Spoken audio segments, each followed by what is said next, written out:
3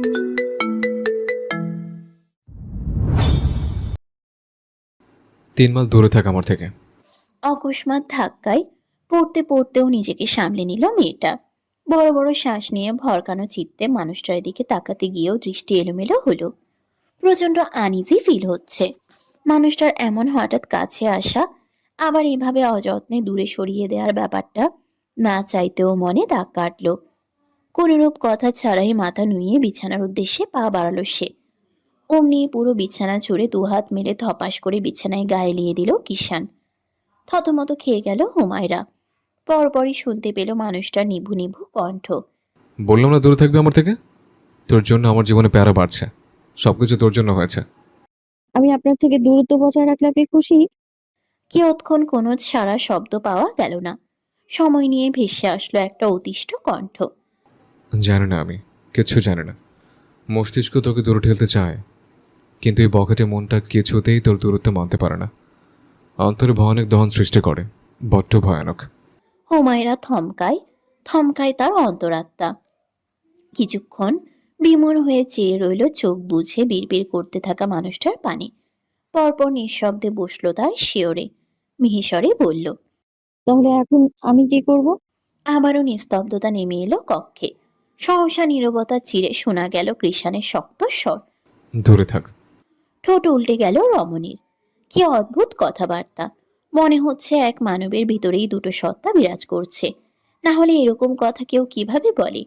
ব্যর্থতার নিঃশ্বাস ফেলল হুমায়রা। বলল। আচ্ছা ঠিক আছে, এবার আপনি ঘুমিয়ে পড়ুন। ঘুম আসছে না। কেন? লাল হয়ে পড়ে থাকা ডান হাতখানা উঠিয়ে বুক অব্দি নিল কঠোর মানব। বুকে আঙ্গুল চেপে বলল। এখানে শান্তি পাচ্ছি না, অশান্তি লাগছে। কি নিষ্পাপ স্বীকারোক্তি! হুমায়রার মনে হলো দুনিয়ার সকল মায়া যেন আজ এই মানুষটার মধ্যেই ফুটে উঠেছে। নিশ্চয়ই সকালের ঘটনা নিয়ে মনকে বিষিয়ে রেখেছে। সে মোলায়েম স্বরে বলল। আম্মু তখন রাগের মাথায় যা মুখে এসেছে বলে ফেলেছে। উনি এটাকে নিয়ে চিন্তিত ছিলেন তখন। তাই এইসব আপনি মনে গেঁথে রাখবেন না প্লিজ। রাগের সময় মানুষ নিজের বশে থাকে না, শয়তানের বশে চলে যায়। তাই ওসব মাথায় রাখতে নেই।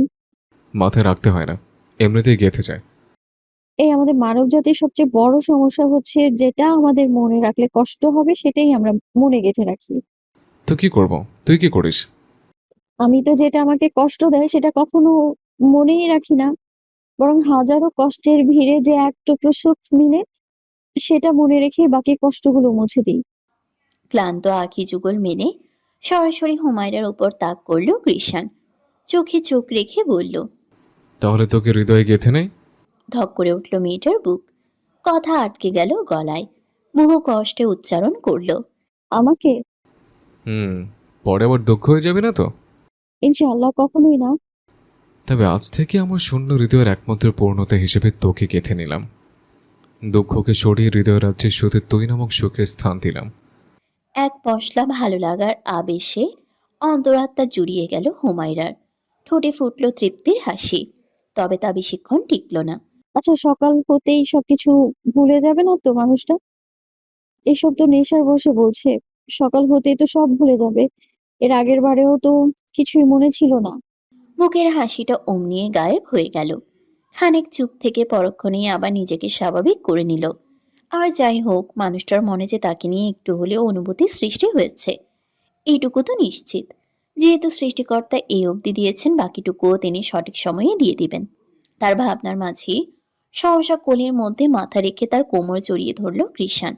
মুখ গুজে দিল মেয়েটার পাতলা ওদরে। ক্ষণিকের জন্য বিদ্যুৎ শক খাওয়ার মতো ঝাঁকুনি দিয়ে উঠল মেয়েটার নরম সরম কায়া। নড়ে চড়ে উঠে বলতে নিল। কি কর আমার থেকে 3 মাইল দূরে থাক। ঘুমে ডিস্টার্ব করবি তো মেরে ফেলবো। কথা বলার মাঝে তার উষ্ণ শ্বাস হুমায়রার ওদরে উষ্ণতা ছড়িয়ে দিল। জমে গেল মেয়েটা। চোখ বড় বড় করে মানুষটার দিকে তাকিয়ে রইল। আজকে একের পর এক ঝটকা খেয়ে যাচ্ছে সে। অথচ কি অবলীলায় ঘুমের দেশে পাড়ি জমিয়েছে তাকে প্রতিটা কর্মে আশ্চর্য করা মানব। সব শেষে তার ঘুমটাই হারাম করে দিল। বরাবরের মতোই ঘুম থেকে উঠে হুমায়রাকে পাশে পেল না কৃষান। সেই ভোরেই তাকে সযত্নে নিজের থেকে ছাড়িয়ে রুম থেকে বেরিয়ে গেছে সে। তবে সেসবের কিছুই অবগত নয় কৃষান। সে ঘুম থেকে উঠেই ফ্রেশ হয়ে ভার্সিটির জন্য তৈরি হতে শুরু করলো। তবে মন গহীনে উদয় হলো কিছু প্রশ্ন। সে কি রাতে উল্টাপাল্টা কিছু করেছিল? হুমায়রার প্রতি তো বেশ রেগেছিল। মেয়েটাকে আবার আঘাত করেনি তো?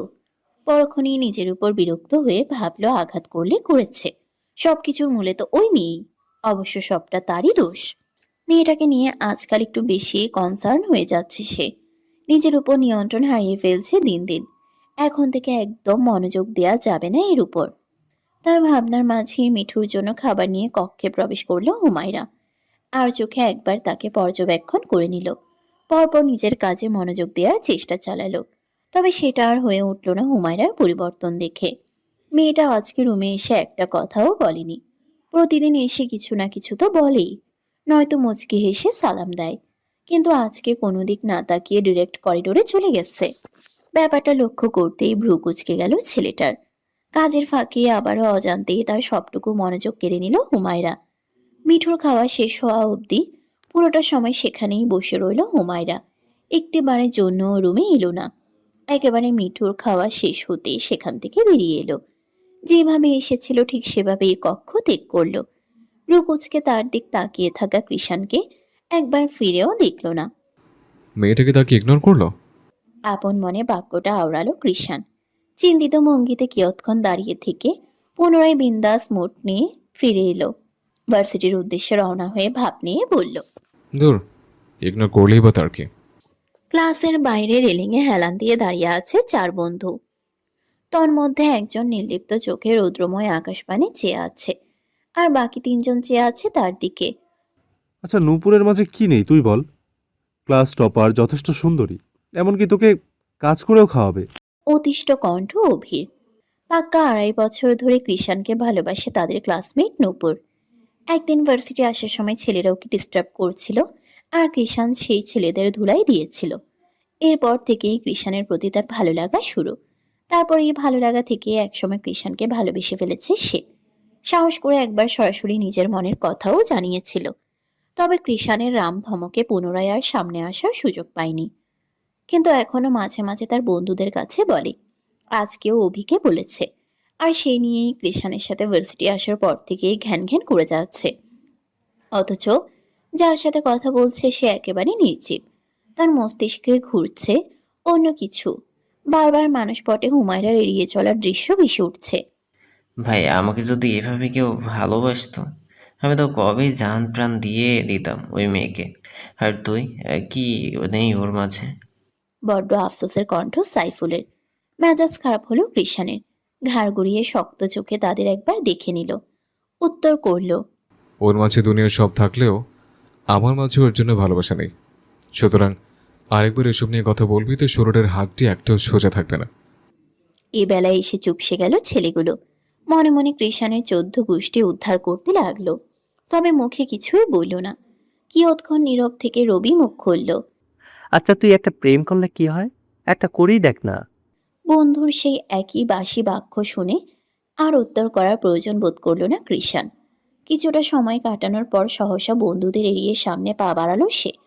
পকেট থেকে সিগারেট বের করে মুখে পড়ল। একটা টান দিয়ে নিজের পুরুষালী কণ্ঠে গেয়ে উঠল দুটো লাইন। প্যারা লাগে প্যারা লাগে প্যারা লাগে রে, প্রেম প্রীতি ভালোবাসা প্যারা লাগে রে। গান শুনে তিন বন্ধু চোকাচুকি করল। বুক চিরা একেবারে দীর্ঘশ্বাস বেরিয়ে এলো। দুনিয়াতে এত গান থাকতেও এই একটা গানের এই দুটো লাইনই কৃষাণের মুখে সবসময় শুনে এসেছে তারা। আর বাদ বাকি কোনো গানই কৃষাণ মির্জার পছন্দ না। মসজিদে জোহরের নামাজ পড়িয়ে এসে বাসায় প্রবেশ করলো ওমর। ড্রয়িং রুমে তখন পুরোপুরি ফাঁকা। যে যার মতো রুমে ব্যস্ত। ধীর পায়ে নিজ কক্ষের দিক হাঁটা ধরল সে। রুমে এসেই দেখতে পেল ইকরার লালিত মুখশ্রী। দেখেই বোঝা যাচ্ছে মেয়েটা কেঁদেছে। কাঙ্ক্ষিত ব্যক্তিকে দেখতেই মুখে মুচকে হাসি ফুটিয়ে নিজেকে স্বাভাবিকভাবে উপস্থাপন করার চেষ্টা চালালো ইকরা। বলল, আপনি এসে গেছেন? ইকরার একদম নিকটে এগিয়ে এলো ওমর। পাশে বসে মোলায়েম স্বরে প্রশ্ন ছড়ল। আপনি কেঁদেছেন কেন? কেউ কিছু বলেছে? আসলে কথা ঘোরানোর চেষ্টা করবেন না। আপনার চোখ মুখ দেখেই স্পষ্ট বোঝা যাচ্ছে আপনি কেঁদেছেন। প্রতিমধ্যেই তাকে থামিয়ে দিয়ে বলে উঠল ওমর। চুপ মেরে গেল মেয়েটা। বলার জন্য কথা খুঁজে পেল না। উমর বাসা থেকে বেরোনোর পর তাকে ইচ্ছে মতো কথা শুনিয়েছেন উমরের মা। জবাবে পুরোটা সময় চুপ ছিল ইকরা। সে যত অভিযোগ অভিমান ও কথার প্রতিবাদ করতে জানে আপন মানুষদের সঙ্গে, তবে অন্য কেউ কিছু বললে কথার আগেই চোখ বেয়ে পানি গড়ানো শুরু করে। মুখ ফুটে আর কিছু বলা হয়ে ওঠে না তার। তবে মানুষটার কাছে কিভাবে তার মাকে নিয়ে অভিযোগ করবে সে? এতে মা ছেলের সম্পর্ক খারাপ হবে, সাথে সে কখনো নিজের শাশুড়ির মন জয় করতে পারবে না। তাই চুপ করে রইল। ইকরার ব্যাপারটা হয়তো আন্দাজ করতে পারলো ওমর। বলল, আপনি চিন্তা করবেন না, আমাকে বলে নিজেকে হালকা করুন। আমি এসব নিয়ে ঝামেলা করব না। চোখ দিয়ে গড় গড় করে পানি ঝরতে লাগলো ইকরার। ভাঙা গলায় সবকিছু খুলে বলল সে, তবে কিছু কিছু কথা এড়িয়ে গেল। সবশেষে বলল, ইমাম সাহেব, আপনি ভাববেন না আমি আপনার আম্মাজানের নামে অভিযোগ করছি। আমি শুধু আমার কষ্টগুলো আপনার সাথে ভাগাভাগি করেছি। এখানে তো কেউ নেই যার কাছে আমি নিজের কষ্টগুলো ভাগাভাগি করতে পারবো। শুধু আপনিই আছেন।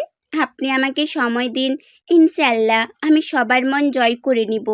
ততদিন শুধু আপনি আমার সঙ্গ দিয়েন, তাতেই চলবে। এসব নিয়ে আপনি কাউকে কিচ্ছু বলবেন না কিন্তু। মুচকে হাসি ফুটল উমরের মুখে। সে স্ত্রীর ললাটে ভালোবাসার পরও সেঁকে দিল। পরপর ইকরার চোখের পানি মুছে দিয়ে তাকে বুকে জড়িয়ে বলল, ঠিক আছে ইকরা বেবি, এই বুকখানা দেখছেন? এটা আজ থেকে আপনার নামে লিখে দিলাম। এখানে আপনার সকল দুঃখকে আমি অশ্রুরূপে ঠাঁই দিতে পারেন। কখনো কেউ এখানকার সন্ধান পাবে না, চলবে তো? হুম। দুপুরের শেষ ভাগ। নির্জন নিথর প্রকৃতি। রাস্তাঘাটে তখন মানুষের বালাই নেই। যানবাহনের যান্ত্রিক শব্দে অতিষ্ঠ পরিবেশ তখন অনেকটাই শান্ত। শত ব্যস্ততার পর এই যেন ক্ষণিকের এক অদ্ভুত প্রশান্তিময় অনুভূতি। কিছুক্ষণের মধ্যেই ধরণীতে আসরের আজান পড়বে। ঘুমের রাজ্যে তলিয়ে থাকা হুমায়রার এবার নড়ে চড়ে উঠল খানিক। পিটপিট করে চোখ খুলে আশপাশ পর্যবেক্ষণ করলো। বরাবরের মতোই শূন্য কক্ষ। কৃষাণ এখনো বাড়ি ফেরেনি। আড়মোড়া ভেঙে ঘুম থেকে উঠে পড়ল সে। পাশে থাকা ঝাড়ুটা নিয়ে বিছানা ঝাড় দিতে লাগলো। তখনই ক্লান্ত ভঙ্গিতে কক্ষে প্রবেশ করলো কৃষাণ। তার আগমনে তেমন একটা আগ্রহ দেখালো না হুমায়রা। আর চোখে একবার মানুষটাকে দেখে নিয়ে নিজের কাজে ব্যস্ত হলো। ভার্সিটি থেকে ফিরে আসার পরও হুমায়রার একই আচরণে মেজাজ খারাপ হলো কৃষাণের। তীক্ষ্ণ চোখে হুমায়রাকে কিছুক্ষণ পরখ করে কাঁধের ব্যাগটা ছুঁড়ে ফেললো টেবিলে। পরপর রাগের মাথায় কোনো প্রকার জামা কাপড় না নিয়েই ওয়াশরুমে ঢুকে গেল। শব্দ করে দরজাটা লাগালো। অমনি পিছন ফিরে চাইল হুমায়রা। মানুষটার রাগ অনুমান করে আনমনে মুচকি হাসলো। বলল, বিছানা ঝাড়া শেষ হতেই বারান্দা থেকে মিঠুকে নিয়ে এলো হুমায়রা। কোলে নিয়ে আরাম করে বসলো। তখনই খট করে ওয়াশরুমের দরজা খুলে গেল। উকি দিল উজ্জ্বল শ্যামলা গরনের একটি গম্ভীর মুখশ্রী। সিগারেটের আনলে পোড়া কালচে বেগুনি ঠোঁটজোড়া নেড়ে সেই পরিচিত নামে হুমায়রাকে সম্বোধন করল সে। এই হুজুরনি, আমার শার্টটা দে তো। ইচ্ছে করেই শার্ট সম্পর্কে নির্দিষ্ট কোনো ধারণা দিল না যেন হুমায়রা জিজ্ঞেস করে কোন শার্ট। অথচ লাভের লাভ কিছুই হলো না। হুকুম মোতাবেক সরাসরি ওয়ার্ড্রপের দিকে এগিয়ে গেল হুমায়রা। নির্ধারিত ড্রয়ার খুলে নিজের ইচ্ছে মতো একটা হালকা আকাশি রঙের শার্ট নিয়ে এলো। কোনরূপ বাক্য বিনিময় ছাড়া সেটা কৃষাণের দিক বাড়িয়ে দিল। ভ্রু উঁচিয়ে হুমায়রার নত মুখ পানে কেয়ৎক্ষণ চেয়ে রইল কৃষাণ। পরক্ষণেই তার ঘাড়ত্যাড়া মস্তিষ্কে হুমায়রার মুখ খোলার পথ হিসেবে একটা দুষ্টু বুদ্ধি হানা দিল।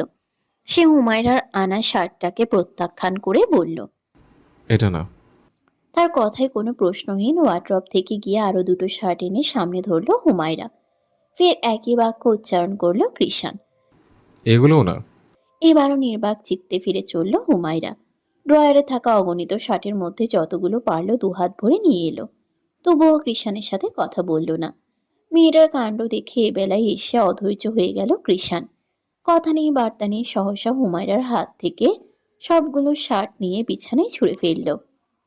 মানুষটার কাজে যেই না পিছু মুড়ে বিছানার দিক তাকাতে নেবে হুমায়রা, অমনি দু হাতে তার সরু কোমর চেপে তাকে ওয়াশরুমে এনে দেয়ালের সাথে দাঁড় করিয়ে দিল কৃষাণ। আঙ্গুল দিয়ে থুতনি ঘষতে ঘষতে ব্রুকুচকে প্রশ্ন করল। সমস্যা কি তোর? উত্তরে কিছু না বলে উল্টো চলে যাওয়ার জন্য পা বাড়ালো হুমায়রা। সাথে সাথেই তার কাঁধের উপর দেয়ালে এক হাত রেখে পথ আটকে দিল কৃষাণ। মার খাবি কিন্তু। চেয়ারের অবস্থা এমন দেশি টমেটোর মতো বানিয়ে রেখেছিস কেন? তাড়াতাড়ি বল। নয়তো একেবারে সস বানিয়ে ছাড়বো তোকে। এবারও তার কথা সম্পূর্ণ উপেক্ষা করে অপর পাশ দিয়ে যেতে চাইল মেয়েটা। একইভাবে সেই পথও আটকে দিল ছেলেটা। দুটো বলিষ্ঠ হাতে অস্পর্শ বন্ধনে আবদ্ধ হলো তার ছোট্ট দেহখানা। দুদিকের পথ বন্ধ দেখে মাথা নুইয়ে যেই না চোরের মতো পালানোর চেষ্টা করতে নিবে, অমনি তার হাত দুটো দেয়ালের সাথে চেপে ধরল কৃষাণ। অত্যাধিক শক্ত কণ্ঠে বলল, কথা বলবি তুই, নাকি তোকে পানিতে চুবিয়ে মারবো? ভরকানো চেহারায় তার দিকে তাকালো হুমায়রা। রাতে নেশার ঘোরে বলা কথাগুলো সত্যি কিনা, আসলে কি তার দূরত্ব মানুষটাকে পোড়ায়, তা জানার জন্য কৃষাণের থেকে দূরত্ব বজায় রাখতে চেয়েছিল সে। অথচ তাকে কিনা পানিতে চুবানোর ওয়ার্নিং দিয়ে কথা বলাতে চাচ্ছে লোকটা। এসব কোনো কথা? তার ভাবনার মাঝেই তাকে কোলে তুলে ভর্তি পানির বালতির দিকে এগোতে লাগলো কৃষাণ। তড়িৎ মুখ দিয়ে কথা বেরিয়ে এলো হুমায়রার। হায় আল্লাহ, কি করছেন? কি করছেন? আমি বলছি তো কথা। কৃষাণ নিরুত্তর ভাবে পা বাড়াতে লাগলো। তা দেখে হুমায়রা অসহায় মুখে বলল, এমনটা করবেন না, আমি কথা বলছি তো। দেখুন, আপনি কিন্তু বলেছিলেন আপনার থেকে দূরত্ব বজায় রাখতে, তাই তো? আমি? হ্যাঁ, আপনিই তো বলেছিলেন গতকাল রাতে। শান্ত হলো ছেলেটা। হুমায়রাকে কোল থেকে নামিয়ে দিল। কিয়ৎক্ষণ তার দিকে শান্ত দৃষ্টিতে তাকিয়ে থেকে বলল, আমি নেশার ঘরে কে নাকি বলেছি, তুই সেসব ধরে পুরোটা দিন ধরে আমি এড়িয়ে চলেছিল। আপনি বলেছিলেন। বাক্য সম্পন্ন করতে পারল না মেয়েটা। এর আগেই তাকে দেয়ালের সাথে চেপে ধরল কৃষাণ। ঝুঁকে গিয়ে হিমশীতল কণ্ঠে সতর্ক করল, আমি যাই বলি না কেন, আমার থেকে কখনো দূরত্ব বাড়ানোর সাহস দেখাবে না তুই। আমার সমস্যা হলে আমি নিজে দূরত্ব বাড়াবো, কিন্তু তুই কখনোই আমার থেকে দূরত্ব বাড়াবি না। সেই অধিকার তোকে দেইনি আমি। জানে মেরে ফেলবো একদম। চোখ নামিয়ে ফেলল হুমায়রা। ওই রহস্যময় চোখে বেশিক্ষণ তাকিয়ে থাকার সাধ্যই হলো না। মিহিসরে জবাব দিল। হুম। তৎক্ষণাৎ তার থেকে সরে এলো কৃষাণ। বলল, যা, এবার একটা শার্ট নিয়ে আয়। এখন আর শার্ট দিয়ে কি করবেন? এতক্ষণ তো আমার সামনে খালি গায়েই দাঁড়িয়েছিলেন, বখাটে পুরুষ। আর একটু হলে আমি শ্বাস আটকে মারা যেতাম। মনে মনে বিড়বিড় করলো হুমায়রা। মুখে জিজ্ঞেস করলো, কোন শার্টটা? একটা আনলেই হলো। তাহলে তখন এমন কেন করলেন? আমার ইচ্ছা। বখাটে পুরুষ। কৃষাণের কথা মতো সবকিছু তার হাতে ধরিয়ে নামাজ ঘরে চলে এলো হুমায়রা। ততক্ষণে আজান দিয়ে দিয়েছে। বরাবরের মতোই সময় নিয়ে সালাত সম্পন্ন করলো সে। যায় নামাজ ছেড়ে উঠতেই মন খারাপ হলো। প্রতিদিন নামাজ শেষ করে উঠতেই ইকরাকে অপেক্ষারত অবস্থায় দেখতে পেত। সেই দৃশ্যখানা মনে পড়তেই মলিন হয়ে এলো উজ্জ্বল বদন। মিররের সামনে দাঁড়িয়ে ভেজা চুলগুলো ঝাড়ছিল কৃষাণ। তখনই কর্ণকুহরে পৌঁছালো একটা মিষ্টি ডাক। শুনছেন? অজান্তেই হৃদয় জুড়ে এক অন্যরকম শান্তির খেলা করে গেল। সারাটা ক্ষণ বাদে এই ডাকটা শোনার পর যেন মনে হলো বহুকাল পর ডাকটা শুনতে পেয়েছে। এই একটা শব্দের মধ্যে কি আছে জানা নেই কৃষাণের। বারবার এই এক সম্বোধনে খেয়ে হারাতে চায় তার মন। সম্বোধনকারীর উদ্দেশ্যে বলতে চায়, তোমার মুখে ওই এক সম্বোধন শুনেছিলাম যেদিন, সেদিন থেকেই আমাতে আমি আর নেই। তবে মস্তিষ্ক সেই কথা কোনোভাবেই স্বীকার করতে চায় না। সে নিউরনের নির্দেশ অনুযায়ী বলল, বল। আপনার ফোনটা একটু দেবেন, ইকরার সাথে কথা বলতাম। সাথে সাথেই পকেট থেকে মোবাইল বের করলো কৃষাণ। ইকরার জামাইয়ের নাম্বার সেভ ছিল আগে থেকেই। শুধু নাম্বার নয়, তার ব্যাপারে সকল তথ্যই বেশ আগে থেকে সংগ্রহ করা, যার খবর পায়নি কেউ। নিজের একমাত্র বোনকে তো আর এমনি এমনি কোনো ছেলের হাতে তুলে দেয়নি সে। যেহেতু নাম্বারটা ওমরের, সেহেতু কল করলে তার ধরার সম্ভাবনাই বেশি। তাই হুমায়রাকে ফোন না দিয়ে নিজেই কল করলো। একবার রিং হতেই ওপাশ থেকে কল রিসিভ হলো। ভেসে আসলো উময়ের বিনয়ী স্বর। আসসালামু আলাইকুম। ওয়ালাইকুম আসসালাম। কেমন আছেন আপনি? উমরের বিনয়ী কথাবার্তায় বিপাকে পড়ে গেল কৃষাণ।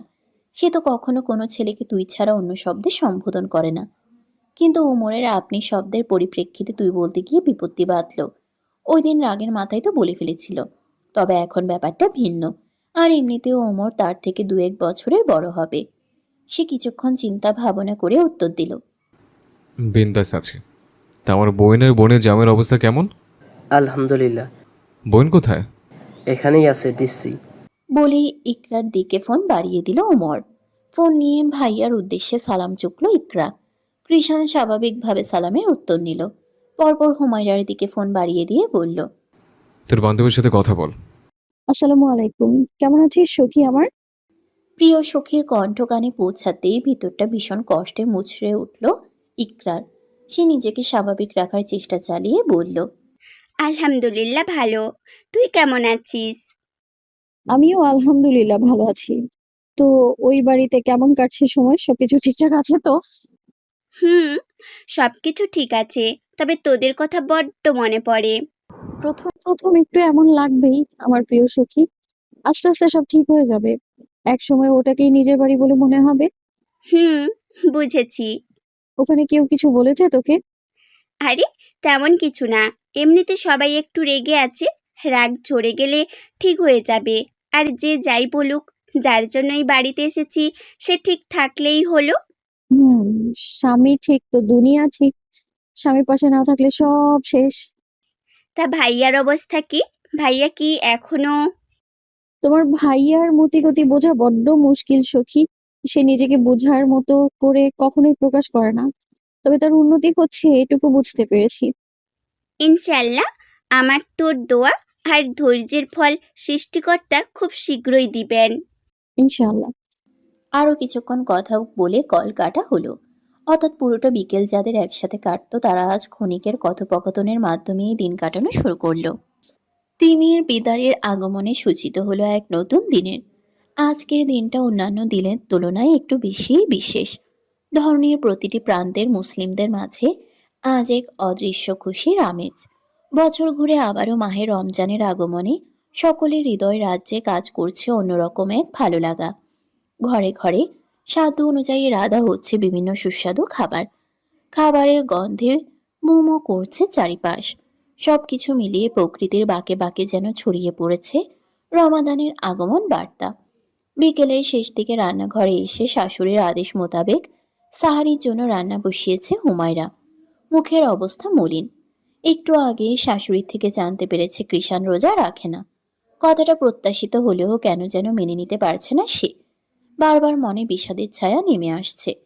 এর মাঝেই রান্নাঘরে প্রবেশ করলেন ইয়াসমিন বেগম। জিজ্ঞাসা করলেন, রান্না কতটুকু এগুলে? শাশুড়ির কণ্ঠে ধ্যান ভাঙল হুমায়রার। ভাবনার জগৎ থেকে বেরিয়ে এসে উত্তর করল। এই তো আম্মু হয়ে এসেছে। আর কোনো কথা বাড়ালেন না ভদ্রমহিলা। আজকাল তেমন একটা কথাবার্তা বলেন না তিনি। কৃষাণের সাথে তো আরো আগেই না। টাকা পয়সা যা দেওয়ার সব নাজমিন বেগমের হাত দিয়ে দেয়ান। কৃষাণের অবশ্য সে নিয়ে মাথা ব্যথা নেই। সে টাকা পেলেই হলো। ইয়াসমিন বেগম যেতে নিলেই পিছু ডাকলো হুমায়রা। মিহির স্বরে দ্বিধা নিয়ে বলল, আম্মু, আপনার মোবাইলটা একটু দেবেন? আপনার ছেলেকে একটা কল দিব। সাথে সাথেই তার দিকে ফোন বাড়িয়ে দিলেন তিনি। স্থান ত্যাগ করতে করতে কটাক্ষ করে বললেন, সেই নবাবজাদা কল ধরলেই হলো।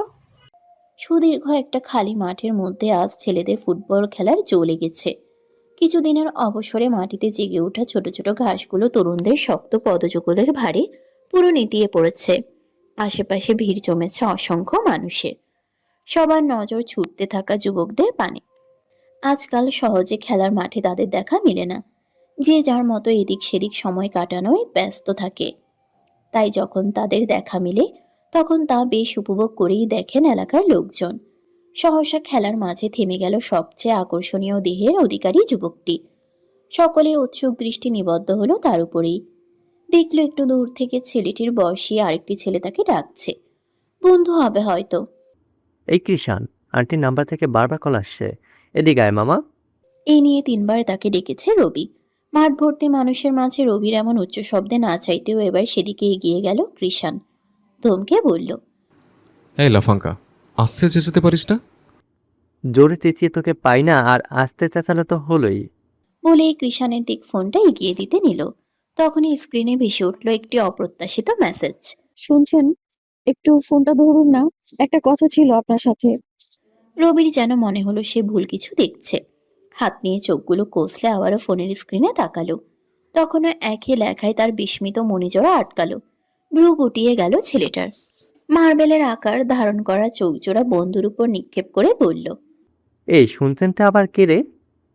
মন গহীনে রাজত্ব চালানো অত্যন্ত সুপরিচিত সেই সম্বোধনখানা কর্ণপাত হতেই বন্ধুর হাত থেকে ছোঁ মেরে মোবাইলটা নিয়ে নিল কৃষাণ।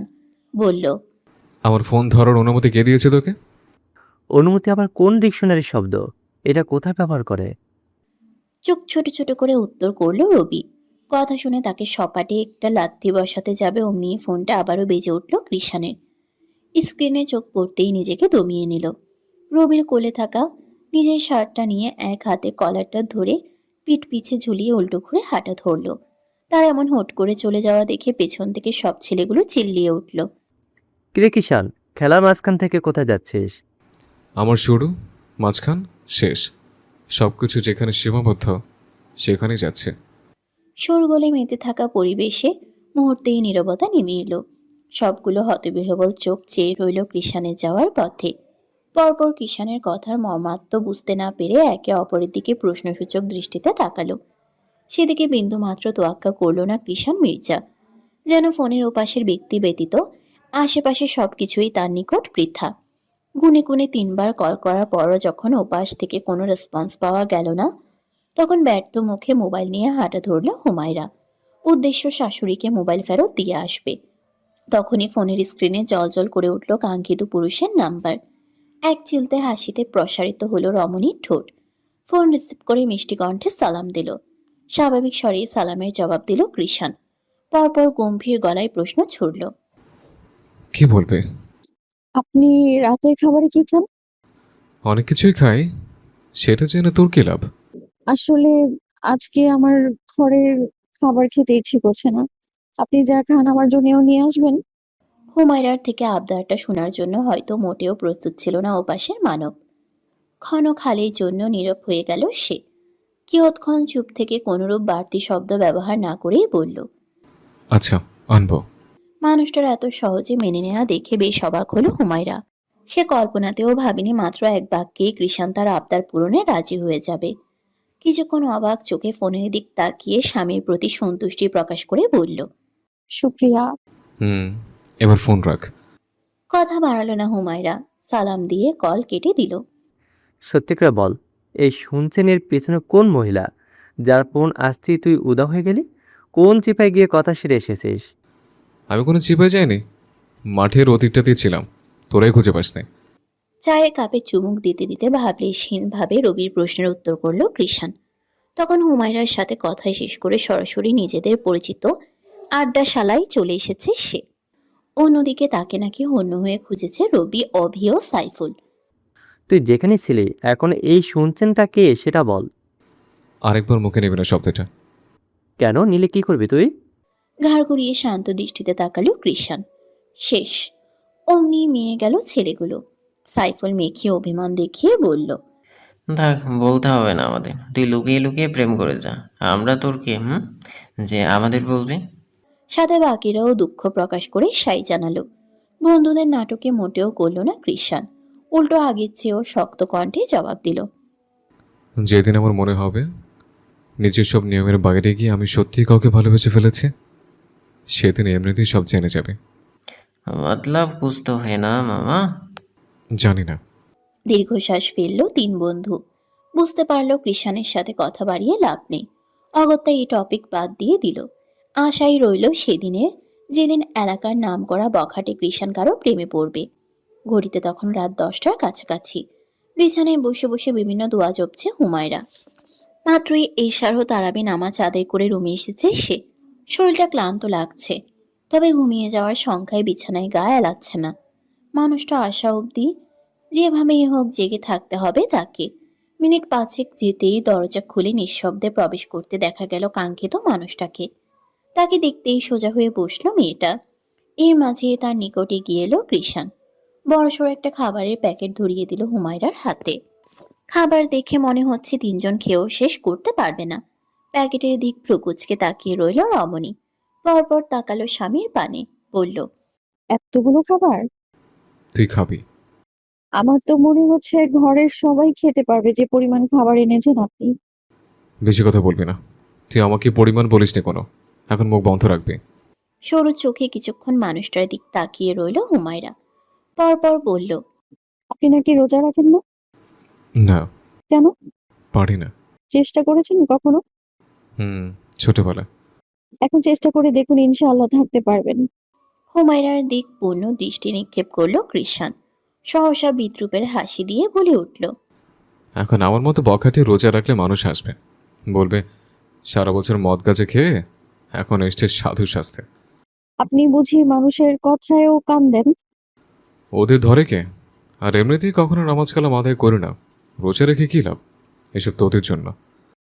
একদিক দিয়ে গুনাহ করেন বলে যে অন্য দিক দিয়েও করতে হবে, এটা কি কথা? যেটা থেকে আপনি বিরত থাকতে পারেন সেটা থেকে বিরত থাকুন না। অন্তত একটার শাস্তি থেকে তো বাঁচতে পারবেন। আমায় নিয়ে ভাবতে হবে না তোর। আমার মতো জাহান্নামী রোজা আবার কবুল হবে নাকি? আপনাকে কে বলেছে আপনি জাহান্নামী? আল্লাহ তাআলা ছাড়া কেউ জানে না কার ঠাঁই কোথায় হবে। কেউ পাপিষ্ঠ হয়েও জান্নাত পায়, আবার কেউ ইবাদতকারী হয়েও জাহান্নাম পায়। এই সবকিছুই আল্লাহর উপর নির্ভর করে। তার মানে আমার জান্নাতে যাওয়ার চান্স আছে? আশ্চর্য কণ্ঠে বলল কৃষাণ। উত্তরে হুমায়রা গলায় জোর প্রয়োগ করে বলল, তো থাকবে না কেন? হয়তো। যে নসিবে তুই থাকতে পারিস সে নসিবে জান্নাত তো থাকতে পারে। মনে মনে ভাবল কৃষাণ।